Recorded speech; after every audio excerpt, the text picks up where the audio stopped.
Everybody.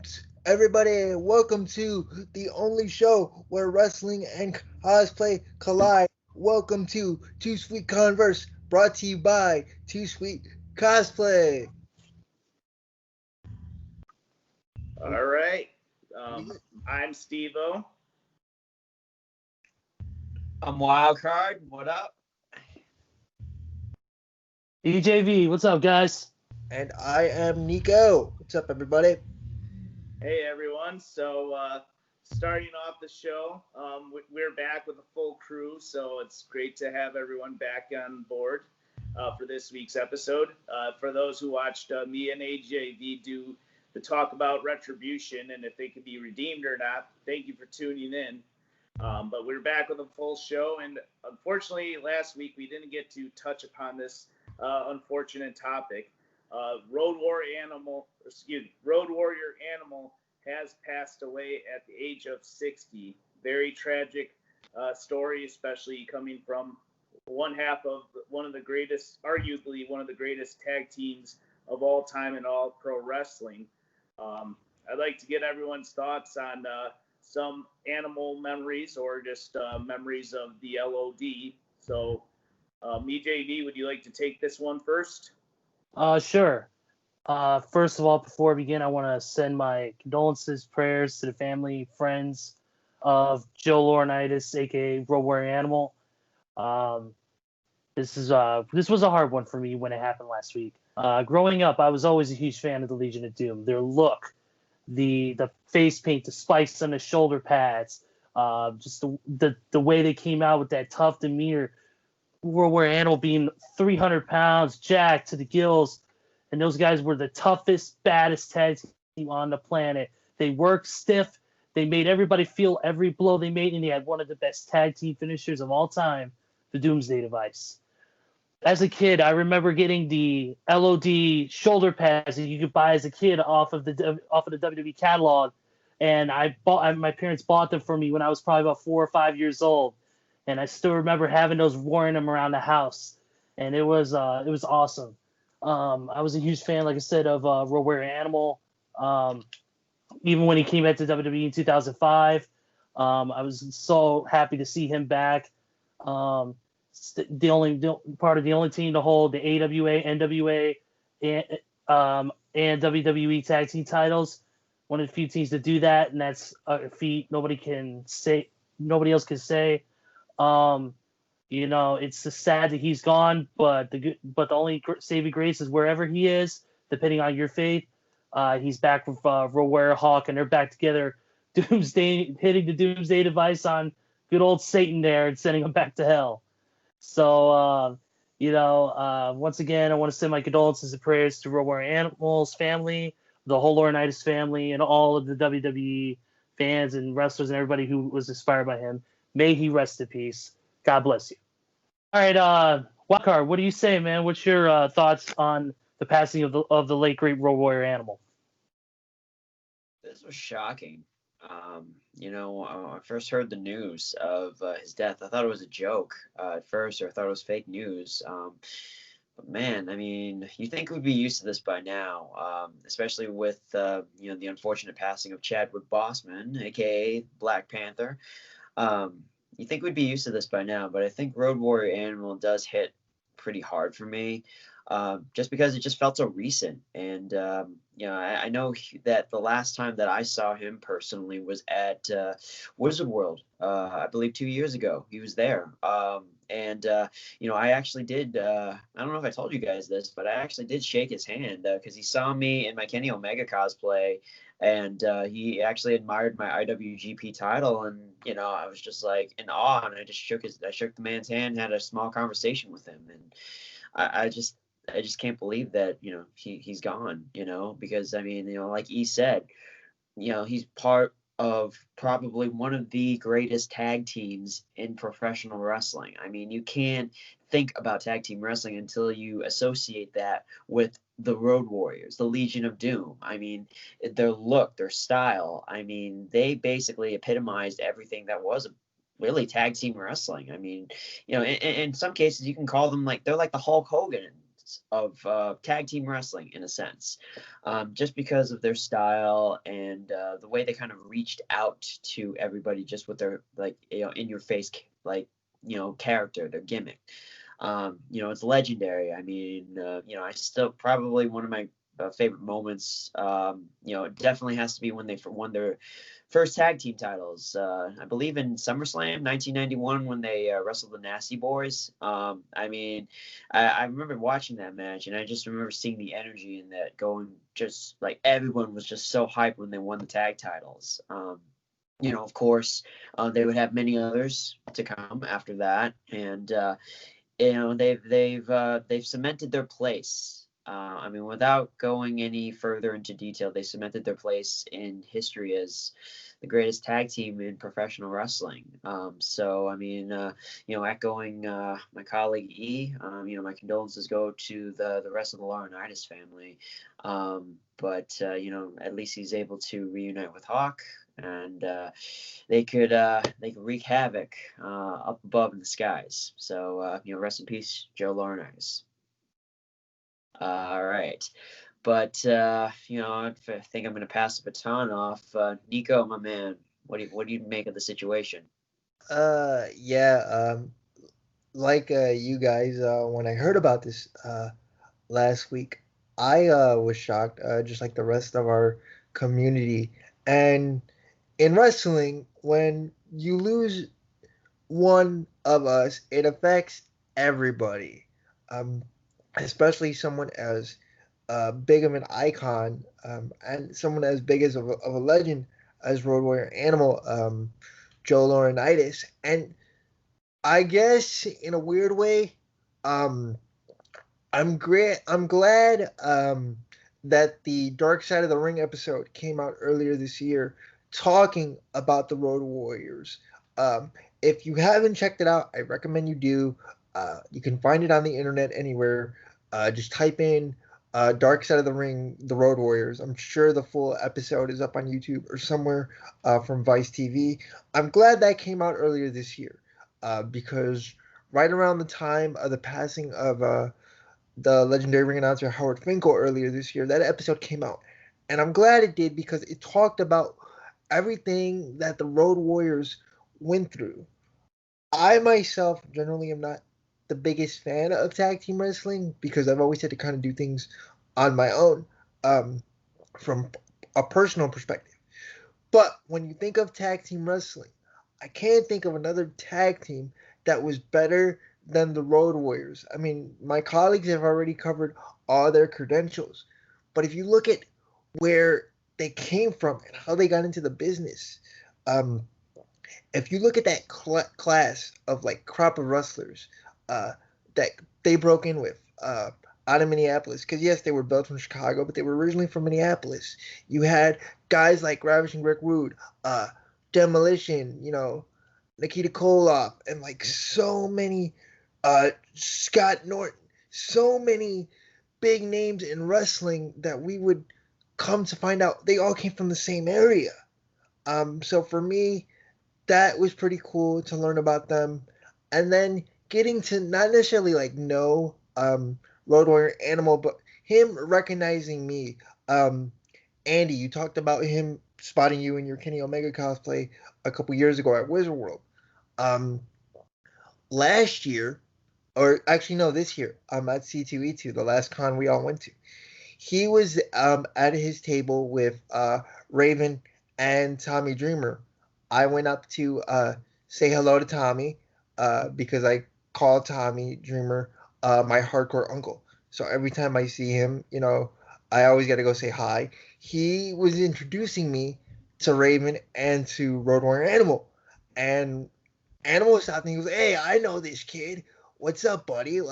So for me as a wrestling fan and being somebody from Chicago, the fact that the Road Warriors were built from Chicago, that to me was just such an honor to him say, "Hey, I know this kid. What's up, Nico?" And to me, that was just a cool moment. I'll never forget as a fan.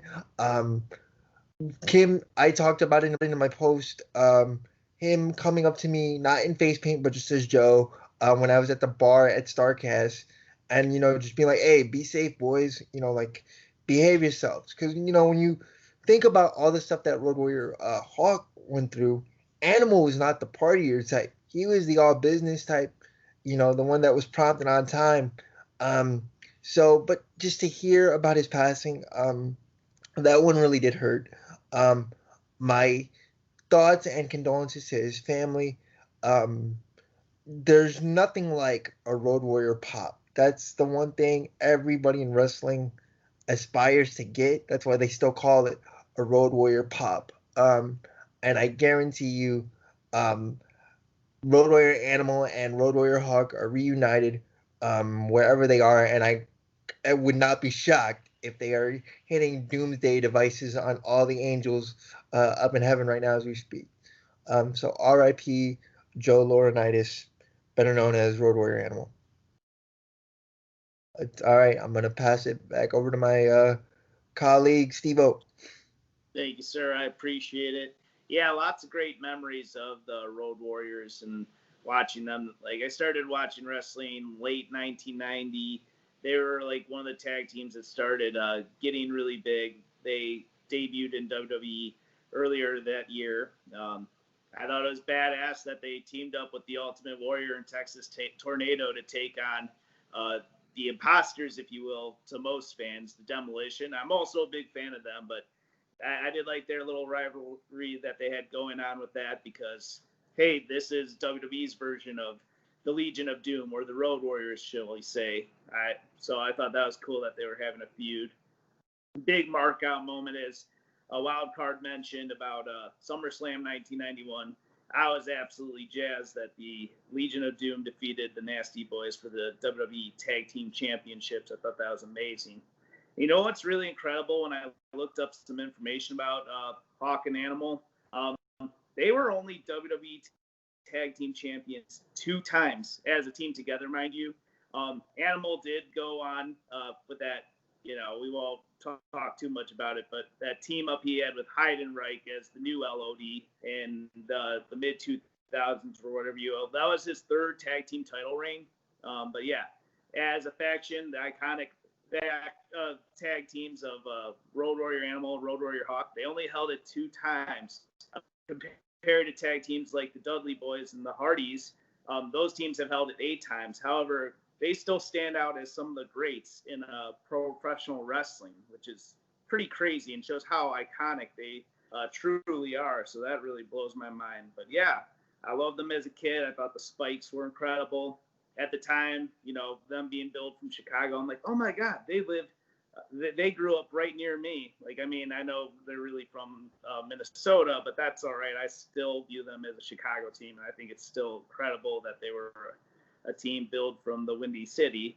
My biggest regret is I did say hi to Animal at C2E2, but I was kind of just trying to save my money. I wanted to get a photo with him, but I was like, oh, I got this, and this too. But it goes to show, unfortunately, you can't wait too long on these things. I really wish I did get a picture with Road Warrior Animal. He was a pretty nice guy when I did meet him, and I thought I've just been a big LOD fan. Legendary tag team. Animal is a great individual himself. He did have some decent singles runs as well. But yeah, delivering the Doomsday Device, that's one of the best finishing moves of a tag team ever. So rest in peace, Animal. Hopefully you and Hawk are lighting it up in heaven, just being awesome as you guys were when you were around. So thank you guys. So we're going to be going on to the Cosplayer of the Week segment. This week's Cosplayer of the Week is also from WWE Fake Stars. It's Kenichi Nishikisato. I apologize if I botched that last name there. Very nice guy. He has been part of the Too Sweet Cosplay WrestleMania Access 34 photo shoot, and he's been featured on the Too Sweet Cosplay pages many times. EJV, would you like to take the next bullet point? Sure thing. He's been cosplaying for about 10. He's been cosplaying for about 10 years now, and he first cosplayed at a WWE live event in Ryogoku, which is a hotbed for professional wrestling. So that's awesome. All right, Andy, what you got? All right. Well, he's definitely been a wrestling fan for quite some time because he's been watching WWE for about 14 to 16 years. I'll take it from here. His favorite wrestlers include Kevin Owens, great guy, I like you already. John Cena, Rhea Ripley, love the Nightmare, Bret the Hitman Hart, and many more, of course, to be listed later on. His signature cosplay includes, as we just mentioned, Kevin Owens. Me and him were KO there. EJV is our resident KO guy as well. So very cool stuff. Now on to some of his cosplays as well as some of his drawings he actually has done. He's done some very impressive drawings, so we put that in there. So let's have a look.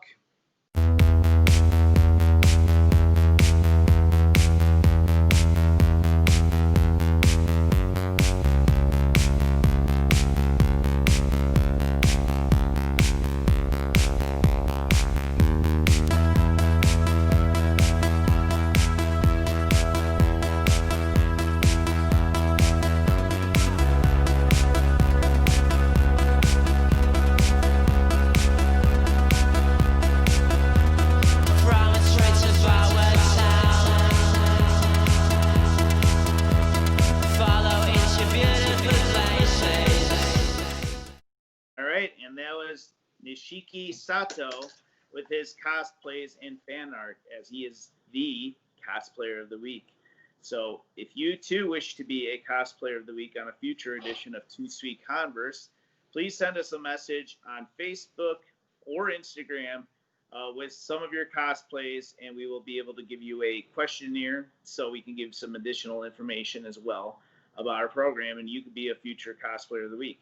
We do have a list going, so send it in soon so you can be featured in sooner rather than later. I don't know. There was something I wanted to say. Oh, I know. Send us your stuff. Very nice. So now moving on to the next topic for this edition of Converse. It's the WWE Draft. It's finally back. It's October, so that means it's draft time. So we're going to be starting the WWE Draft next Friday, October 9th on Smackdown on the Fox Network. And then it's going to be moving on to the October 12th edition of Monday Night Raw on the USA Network. This time around, the draft is only going to be featuring superstars from Raw and SmackDown. NXT will not be part of the deal as during Clash of Champions, it has been made that notice that it's exclusive to the Raw and SmackDown brands. So I want to hear you guys' thoughts on who you expect to be drafted. What if you think this draft is going to be any game-changing in comparison to other years? So what we'll do is, while this is a draft, it's not going to be traded. We're just going to pick one star from Raw, a male star from Raw going to SmackDown, and then vice versa, that male star going from SmackDown to Raw. We're also going to do it for one female individual as well as one tag teams. So how about you, Nico? Let's have you start this one off. What trades would you like to see made between the brands? Oof. Okay. Well, off the top of my head, honestly, I'm gonna go with the women. I think Bayley needs to go from SmackDown to Raw. That's my number one pick right there. I know that's a little weird, but the reason why is because she's killed it on SmackDown. She's going to be hitting the 1 year mark as the SmackDown Women's Champion. She's practically ran through everyone already on the SmackDown roster. So I think, and the fact that she's kind of found herself with her role model gimmick as a heel, I think it's a perfect time for her to go to Raw, and maybe we can get some fresh matchup ideas there. Because, like I said, she's pretty much wrestled everyone on SmackDown and beaten them all. I know she hasn't wrestled Naomi really Unfortunately, Naomi's out with an injury, so that can't happen right now. And obviously, they're setting up the program with Sasha. I can get into that later at a different day of how much WWE has debacle that. But Bailey is my pick to go from SmackDown to Raw. I think she's killing it right now as the role model. And I think her going to Raw and going after the Raw Women's Championship and just the fresher matchup ideas are more there than they would be if she were to just stay on SmackDown. Um, so that's my number one. In regards to a male superstar, I don't know. Maybe, and this is just a maybe. I don't see this happening, but maybe uh, Dominic Mysterio going to SmackDown from Raw. Um, Maybe that gets him on his own, seeing what the kid can actually do on his own. Being away from his dad. Maybe they try it. I don't think they will, but maybe they go that route. And in regards to a superstar going from Raw to SmackDown, um, or no, going from SmackDown to Raw, um, I don't know. I guess I'm gonna go King Corbin, since they kind of play hot potato with him a lot. Maybe that trend continues. So I'll go with King Corbin. The one thing I don't want this draft to do, please, for the love of God, you guys heard me talk about this numerous times just between us, but do not break up the Fiend, Bray Wyatt, and Alexa Bliss. Whatever is going on with them in that storyline, let that storyline play out, please. Because I could definitely see Bray Wyatt going to Raw or Alexa Bliss going to Raw. Or maybe they split Bliss and Nikki Cross. Maybe they send Nikki Cross over to Raw. And that's how they kind of end that. And I'm fine with that route. But just please keep Alexa Bliss and The Fiend on the same show. I want to continue to seeing that storyline and see that actually conclude into something. Because I'm enjoying it. But yeah, those are my picks. DJV, what you got? Oh man, this was a tough one, man. It's hard to determine the draft over the years, especially with the amount of talent that's already on the roster, and it's hard to tell with current storylines kind of what's going on. I do agree with you. I will start with the women, and I'm gonna go. And I agree, Bailey, like you said, she has ran through basically the entire SmackDown Women's roster. There's nothing left for her to do except possibly to drop the title and move over to Raw, where she has fresher matchups, fresher storylines, and it could build her even further as a heel on that show with some great talent on there, including even more. Even if we have to see Bailey versus Asuka for the 150th time, who cares? That'll be pretty cool. But as far as the women on the other side, that's a tough one. I am going to go with on the women's side. I have to go with I'm going to say from Raw to SmackDown. That's tough. I'm gonna go with. I'm actually gonna go with a crazy pick, and I'm gonna go with Peyton Royce, because I believe that Peyton Royce, since they're splitting up the Iconics, I believe Peyton Royce can go out on her own on SmackDown and make a name for herself. And with talent like Sasha, with all the sorts of great talent on the SmackDown roster, she can really work with those women, get better in the ring, and build herself as a heel if she's going that route. That's just my opinion on that. As far as the male singles talent from Raw to SmackDown, I'm basically gonna go with King Corbin too, because like you said, they play hot potato with that son bitch all the time. He goes from roster to roster more than the tag team division has over the past couple months. And then as far as from Raw to SmackDown, I'm gonna go with a guy who definitely I think needs a change of pace to really kind of just bring it forward. That's Kevin Owens. I think Kevin Owens could go back to SmackDown. I think he could. There's some fresher matchups for him on that roster. I could see him. There's some great matchups on there. Even if you could put him back in the title picture, even just for one match of Roman, I think Kevin and Roman would have a really good matchup for the title, and I think that would be a great thing. Tag teams now, as far as the tag teams go, definitely, I'm going to pick a team that has been gone for a while because of injuries. I'm going to pick the New Day.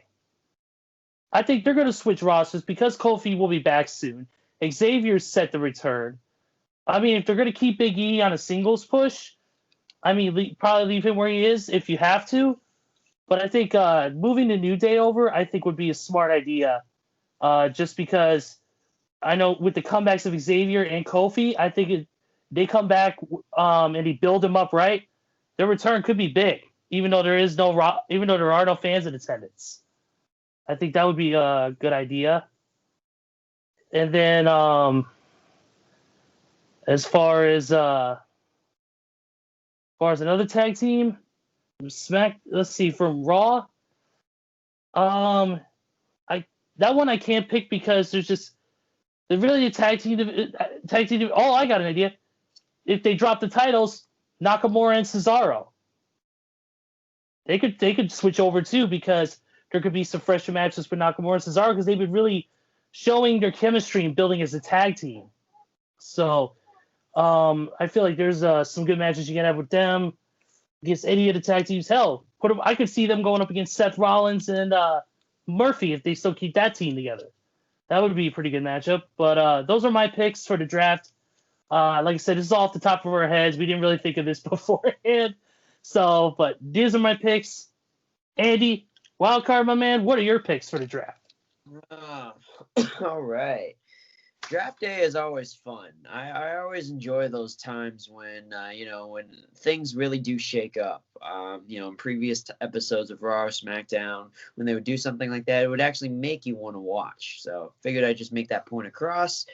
Now, as for this edition of the draft, that this is a tough one because I had to think about it too, much like you guys. But I had some thoughts in mind as to who I personally think could benefit from this draft here. These are just at the top of my head here, but I'm just going to dive on to it. But let's talk about tag teams here for a second. I could see, I actually made some notes about this here, but I wouldn't mind seeing the team of Andrade and Angel Garza go to SmackDown. I think with them, they've established themselves as a pretty solid team, and I would love to see them on a little bit more of a main stage, especially on the Fox broadcast, nationwide, so people can actually see what those guys can do. And with them, you might as well bring Selena Vega with you too. So she is their manager after all. So why not? So it'd be a nice little addition to SmackDown. Now going to Raw, for the other tag team that I have, wow, that's a tough one there. But how about Cesaro and Nakamura on this one here? I mean, we've seen those guys on SmackDown for quite a while, and they've basically dominated the tag team division. Why not do it on Raw and see what they can do, so that way they can show everybody why they're still with the company, because I think Cesaro at one point went on a rant about that. But anyway, that's kind of my spiel on tag teams there. There's another one that I'd like to see, but this was from the female side, the Riot Squad. I'd love to see them in the Team Blue uniform there too. I think that that would be a nice change of pace for them. I don't really have a legitimate reason as to why, but I can definitely see Liv and Ruby tearing it up on SmackDown, though. I definitely am a big fan of the Riot Squad, but I'd love to see them on Team Blue, though. Now, as for the females, just strictly on the singles side, I think I pretty much said my point across with Zelina Vega. She can actually go on both shows, I feel like, or I can see her working both shows. She's basically dominated Raw in a sense. Why not take her talents over to SmackDown and see what she can do? But this one, I actually think that she could really benefit from a change. How about Asuka going back to SmackDown? I can see Asuka, going back to SmackDown to really replenish that SmackDown division, because I was looking at the list of all the female talent on SmackDown. It's not really a lot. I didn't even realize it until I looked at the list, but it's not really a lot compared to the Raw roster now. And then, with with this whole Retribution storyline, with the addition of like Mia Yim, or what's her name now, Reckoning or something like that. I think that's what they're calling her right now. Yeah, and then you got Mercedes Martinez, which I don't know what the hell. You got Mercedes Martinez. Anyway, I don't know yeah. what the hell they're calling her. Yeah.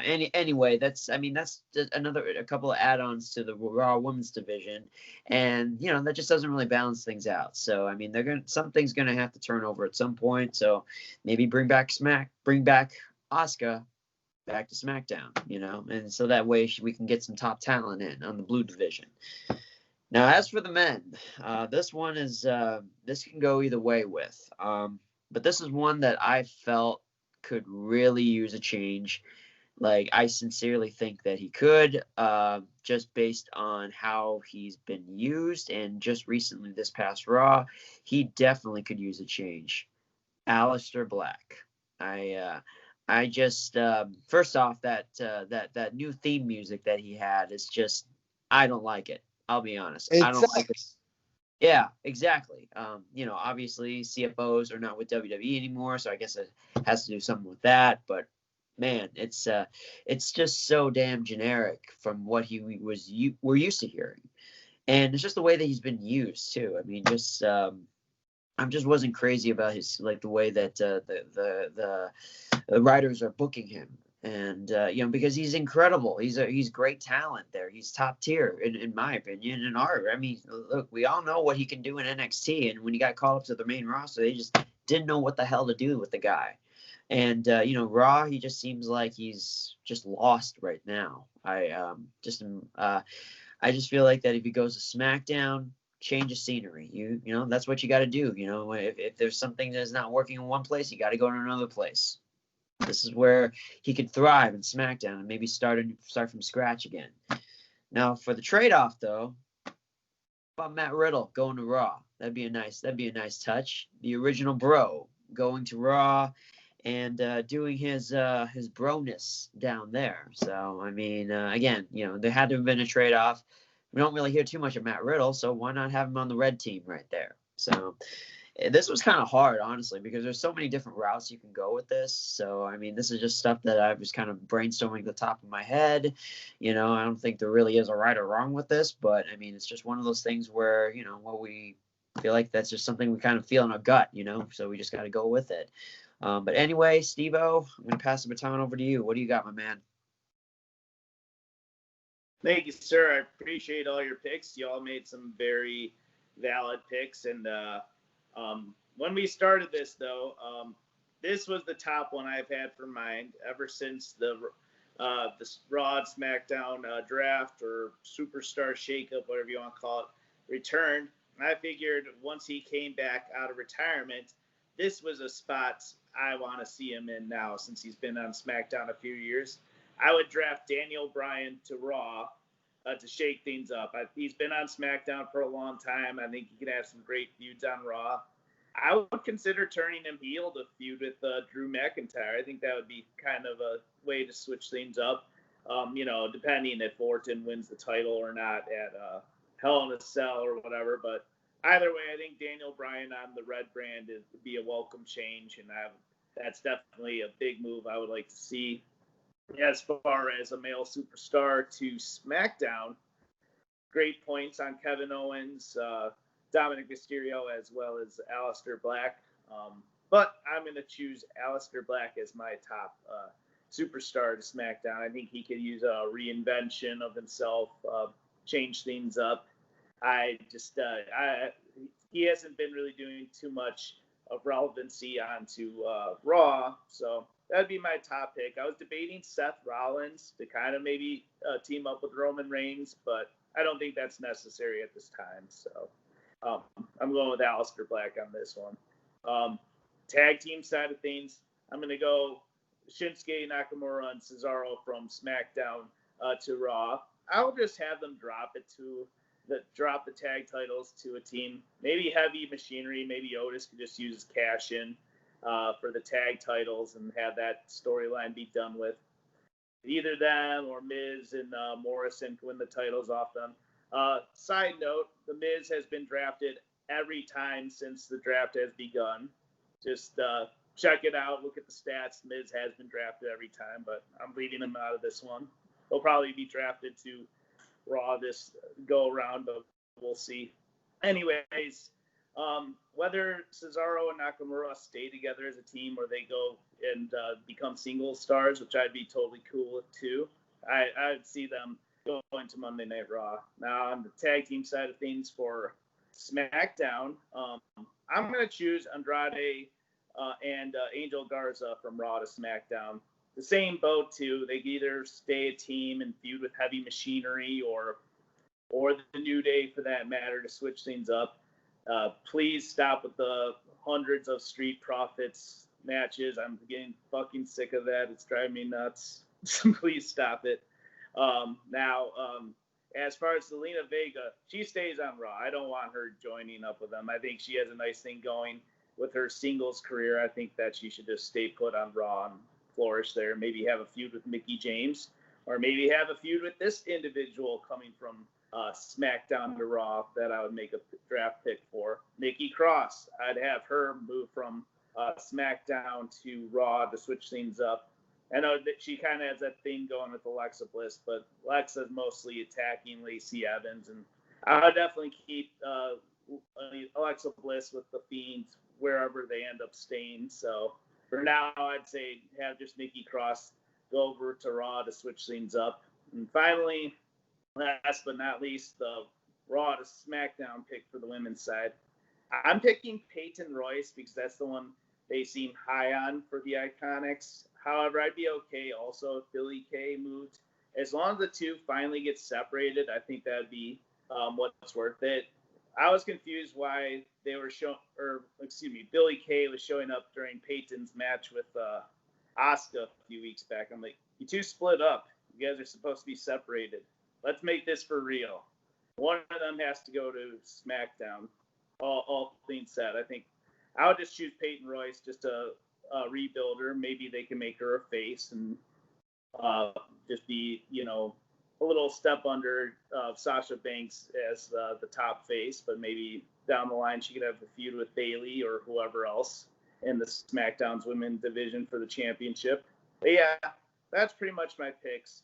And P.S. Don't do those War Room things with Fox versus USA Network. Those were stupid last year. Let's not do that again.